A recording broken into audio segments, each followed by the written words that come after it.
si tu es chrétien. Qu'est-ce qu'il dit Jésus?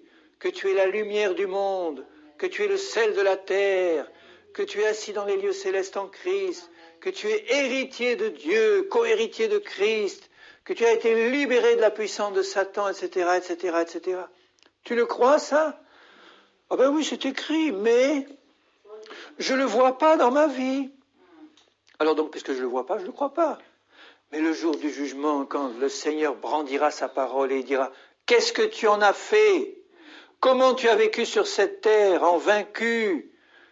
Pourquoi tu n'as pas cru ce que j'ai dit que j'ai fait de toi et en toi? Pourquoi? Tu aurais pu recevoir cette vérité, elle t'aurait d'abord affranchi, et tu aurais pu la transmettre aux autres. Tu aurais pu être un outil entre mes mains puissant, au lieu de rester là, dans la passivité, dans la paralysie spirituelle, dans toutes ces choses qui te bloquent. C'est parce que tu as l'esprit enténébré, rempli de mensonges, et que tu crois à des choses qui ne sont pas vraies, que Satan a réussi à implanter en toi, au lieu de recevoir « je suis la lumière du monde et le sel de la terre », il t'a envoyé cette pensée « tu es un nulard et tu n'as jamais rien réussi, depuis le début de ta vie c'est ça ». Alors n'essaye pas, bon, attends le retour du Seigneur et reste tranquille dans ton coin. Et puis je m'en sors pas, et puis je suis toujours malade, et puis il y a ci, puis il y a ça, et puis les démons m'attaquent, et puis je peux plus rien faire. Autant de paroles et de pensées négatives qui montrent que la parole de Dieu, la vérité, n'est pas en toi. Dans Éphésiens, il dit, dans Éphésiens 4, au verset 17, « Voici ce que je dis, et ce que je déclare dans le Seigneur, c'est que vous ne devez plus marcher comme les païens. » Donc il est possible que des chrétiens marchent comme des païens, puisqu'il dit « Vous ne devez plus marcher comme des païens. » Pourquoi? Qui marchent selon la vanité de leurs pensées. Ils ont l'intelligence obscurcie. Voilà les chrétiens défaits complètement. Ils ont l'intelligence obscurcie. Ils sont étrangers à la vie de Dieu, écoutez bien, à cause de l'ignorance qui est en eux, à cause de l'endurcissement de leur cœur. Des chrétiens sont comme ça. Des chrétiens peuvent être comme ça. Si un chrétien ne prend pas la peine de recevoir cette parole, de la lire, de la méditer, si on ne lui enseigne jamais quelle est sa position en Christ et ce que Christ a fait de lui à la croix et après, et s'il vit constamment par des expériences, par ce qu'il voit chez les autres, les personnes auxquelles je parlais me disaient « Mais oui, mais tu vois bien, je ne vois pas ça dans l'Église, j'en vois nulle part des vainqueurs qui marchent dans la foi. » Je dis « Mais sois-en un toi, tu peux l'être si tu crois ce que Jésus dit. » Et si tu commences à regarder autour de toi, si Noé avait regardé autour de lui, il n'en aurait pas trouvé un seul. Si Lot avait regardé à Sodome, il a regardé, il n'en a pas trouvé un seul. Alors s'il avait dit, parce que j'en trouve pas un seul, c'est pas possible de marcher fidèlement avec Dieu, donc laissons tomber, puis faisons comme les autres. Mais il ne serait pas monté dans l'arche. Et l'autre aurait péri dans le désastre de Sodome et de Gomorrhe. Donc il ne faut pas qu'il en soit ainsi pour nous, mes frères et mes sœurs. Nous ne devons pas avoir l'intelligence obscurcie comme les païens. Nous ne devons pas être étrangers à la vie de Dieu à cause de l'ignorance qui est en nous. Un chrétien qui est dans l'ignorance, un chrétien qui ne connaît pas sa position en Christ, c'est un chrétien qui a l'intelligence obscurcie et qui a l'esprit embrumé par des mensonges, qui est dans l'ignorance, qui est donc entièrement pieds et poings liés entre les mains de Satan. Il ne connaît pas la vérité l'a pas affranchi. Tu as été libéré par Christ. Tu as été entièrement libéré de tout lien, de toute autorité de Satan sur ta vie. Tout ce qu'il te faut, c'est le savoir, le croire et le garder dans ton cœur, cette assurance que donne la parole. Quand tu as dans le cœur cette assurance que donne la parole, tu as la foi. La foi est une ferme assurance des choses qu'on espère, qui viennent de la parole de Christ. Et si tu reçois cette parole dans un cœur ouvert, et si tu prends pour toi tout ce que Dieu dit de toi dans la parole, en tant que chrétien, mais tu vas voir la puissance de vie de cette parole te remplir et te transformer complètement. Je parlais avec quelqu'un d'autre qui me disait « Oui, mais moi, je sens que j'ai des capacités, mais malheureusement, je n'ai jamais eu l'occasion de les manifester. Et puis je vois d'autres qui sont plus jeunes que moi et qui ont plus de diplômes que moi et puis qui maintenant réussissent mieux, alors que moi, je sens que j'aurais pu faire autant, mais maintenant, je suis en train de passer à côté. Enfin, ce genre de raisonnement. On t'a dit que si tu n'as pas de diplôme, tu réussiras rien, que tu vas être un minus si tu n'es pas dans un certain niveau de catégorie sociale, et que jamais tu vas gagner ta vie correctement, et que tout ça, tout ça. Si tu gardes ce genre de pensée, ce sont des mensonges qui vont contrôler ta vie et qui vont te maintenir dans les liens de l'ennemi. Il faut t'en dégager de tout ça. Dans le corps de Christ, ni l'origine sociale, ni la noblesse, ni la richesse, ni les diplômes n'ont de valeur. Dieu peut s'en servir, bien sûr, comme il s'est servi pour Paul, mais ça n'a aucune valeur spirituelle.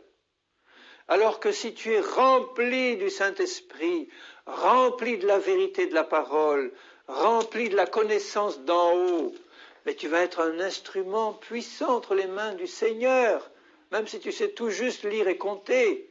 Et là, j'encourage mes frères d'Afrique, s'ils entendent ça, pour leur dire que ce n'est pas une question ni de richesse, ni de diplôme. On reçoit des lettres de chers frères africains qui sont constamment en train de mendier en disant « Je suis un pauvre pécheur misérable, mais il me manque ci, il me manque ça, alors j'ai besoin de votre soutien, frère, envoyez-moi soit un peu d'argent, soit ci, soit ça, médicaments, parce que je m'en sors pas. » Mais c'est vrai, et ils souffrent de ça. Et moi, dans mon cœur, je dis « Mais Seigneur, mais je me rends compte que Satan a réussi à planter toutes sortes de pensées mensongères pour les maintenir dans la captivité, pour les empêcher de voir ceux qui sont en Christ et de prendre leur héritage. Mais chez nous, en Europe, c'est pareil. On a plus d'argent et plus de nourriture, mais sur le plan spirituel, combien de masses de chrétiens sont dans la servitude parce qu'ils sont dans l'ignorance, parce qu'ils sont étrangers à la vie de Dieu, parce qu'ils ont l'intelligence obscurcie. Si vous lisez la liste des armes de l'armure d'Éphésiens 6, vous vous rendez compte que toutes ces armes montrent que c'est un chrétien qui marche dans l'intégrité, qui marche pas dans une vie de compromis, mais qui marche dans la vérité, dans la justice, dans la sainteté, dans le zèle, c'est-à-dire qu'il a reçu la vérité de la parole. C'est pas un zèle légaliste de courir aux réunions, de participer aux campagnes d'évangélisation, de distribuer des tracts, etc. C'est pas le fait de faire ça qui me rend zélé pour Dieu, mais c'est le fait d'avoir reçu la vérité, d'avoir le cœur rempli de la vie de Christ qui me donne le zèle, qui me donne la justice, la sainteté par la foi. Donc ce chrétien-là qui est armé, il a reçu la parole de Dieu, il a reçu la vérité, comme ceinture, la foi, la justice, la cuirasse, tout ça c'est le résultat de la parole de Dieu dans sa vie. Il a eu un bon enseignement où il a médité la parole, il l'a accepté, parce que vous pouvez avoir un bon enseignement et méditer la parole et pas accepter la vérité. Il a accepté tout ce que Dieu dit, il l'a pris pour lui, ces choses l'ont transformé, ces choses l'ont équipé d'une armure spirituelle. Et là, dans cette position, avec l'épée de l'esprit qui est la parole, et avec toutes sortes de prières et de supplications, il résiste au malin, il combat, il tient ferme après avoir tout surmonté. C'est la position du vainqueur, ça. Alors, dans Actes 5, au verset 1, un homme nommé Ananias avec Saphira sa femme vendit une propriété, en retint une partie du prix, sa femme le sachant. Donc c'était des chrétiens de l'église primitive, ils avaient sans doute été baptisés d'eau, baptisés du Saint-Esprit après avoir cru tout. Mais, vous voyez, ils ont accepté le mensonge qui est l'arme numéro 1 de Satan, le père du mensonge. Donc ils ont menti en disant on a vendu cette propriété à tel prix alors que c'était un peu plus cher, ils ont gardé une partie du prix, un mensonge simplement. Et le fait d'avoir pris ce mensonge en eux les a mis dans les ténèbres. Et Pierre lui dit, bon, Pierre avait le discernement de l'esprit, il a bien vu qu'il y avait devant lui quelqu'un dans les ténèbres. Il lui dit, Ananias, pourquoi Satan a-t-il rempli ton cœur? Un chrétien baptisé d'eau et du Saint-Esprit, il lui dit, Satan a rempli ton cœur. Alors certains diront, ah oui, mais c'est une métaphore, c'est allégorique, c'est une manière de dire, mais c'est écrit. Pierre lui dit, Satan a rempli ton cœur. Alors, moi je ne discute pas de savoir si c'est Satan lui-même qui a rempli son cœur ou Satan qui a rempli son cœur de mensonges qui vient de lui. Le résultat elle-même, c'est qu'ils sont maintenant un jouet entre les mains de Satan. Ils sont un instrument dans l'église primitive entre les mains de Satan. Si Dieu avait laissé ces personnes en vie, eh bien le mensonge se serait propagé dans l'Église. Et là, comme la présence du Seigneur était évidente et quotidienne, et Pierre lui dit, comment as-tu pu mettre en ton cœur un pareil dessein? Vous voyez, une pareille pensée. Un dessein, c'est une pensée. Donc, Satan a agi par le mensonge, il a suggéré cette pensée-là, et ils l'ont accueillie et ils ne se sont pas repentis. Parce que je suis sûr que le Saint-Esprit a dû commencer à travailler en eux pour leur dire, mais attention, tu entres dans les ténèbres, tu entres dans un domaine qui n'est plus celui de Dieu, tu es en train de mentir à tes frères, à tes sœurs et à Dieu. Le Saint-Esprit immédiatement a dû agir.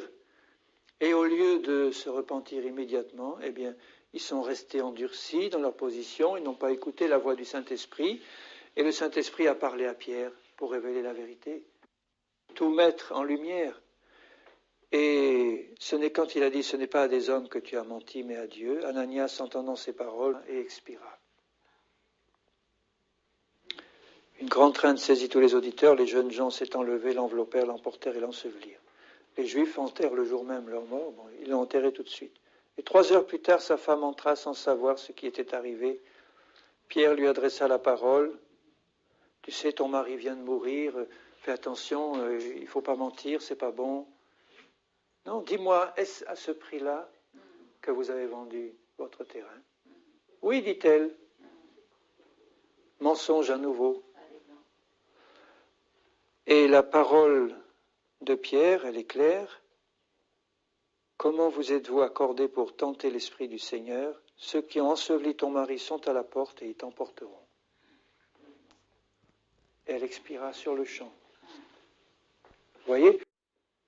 Et je dis, Seigneur, merci pour ta compassion et ta miséricorde pour nous aujourd'hui, parce qu'il y en aurait des chrétiens qui expireraient comme ça, parce qu'ils vivent dans le mensonge, ils vivent dans le compromis qui est un mensonge, ils vivent dans l'erreur, acceptée volontairement et pas abandonnée.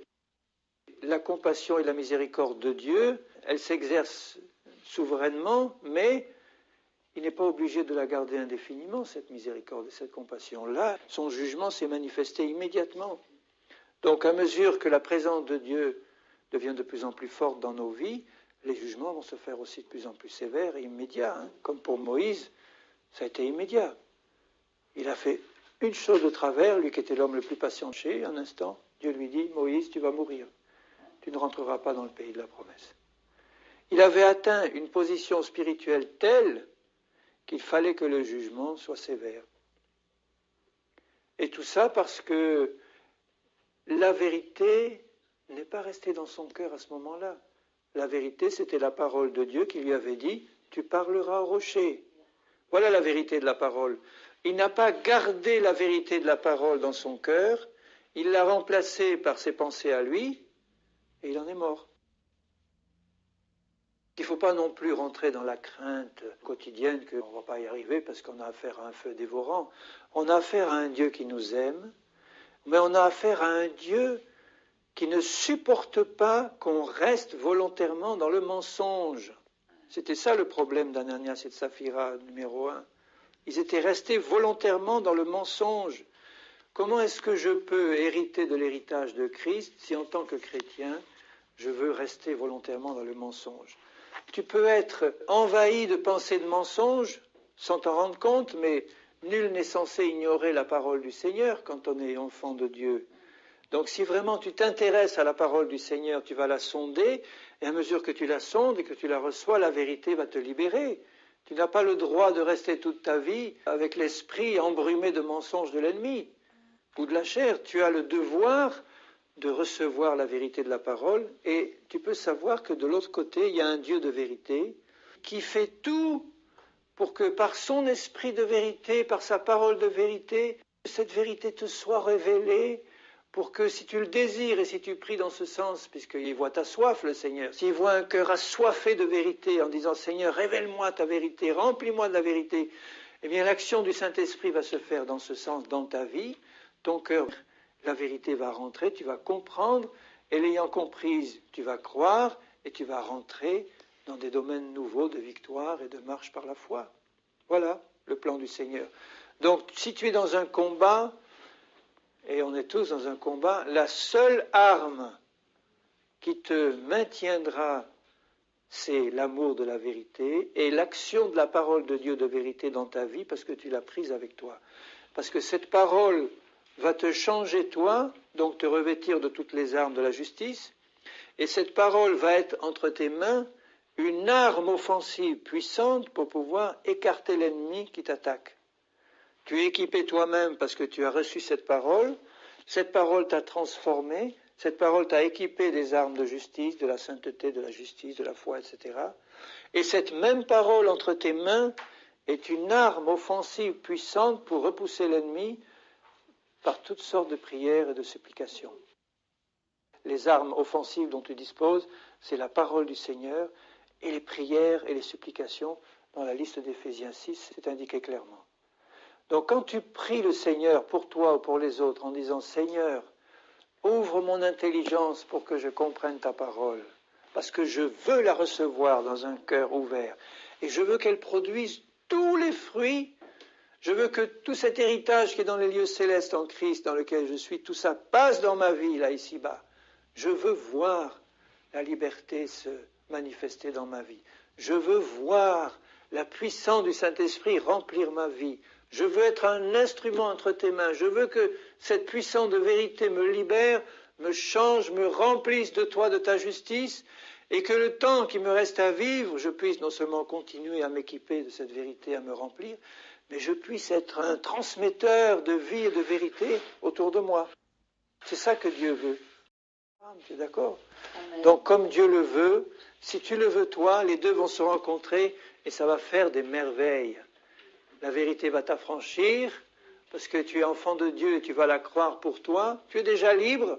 Ça y est, c'est fait. En Christ, tu l'es. Donc tu as autorité maintenant. Tu peux exercer ta volonté qui est au service de la foi. Tu peux te tourner vers cet ennemi pour lui dire « Tu n'as plus aucune autorité sur moi, c'est terminé. » Et ce n'est pas une technique verbale, c'est terminé parce que tu le sais dans ton cœur. La parole de Dieu a produit la foi. Tu le sais et tu as cette autorité-là.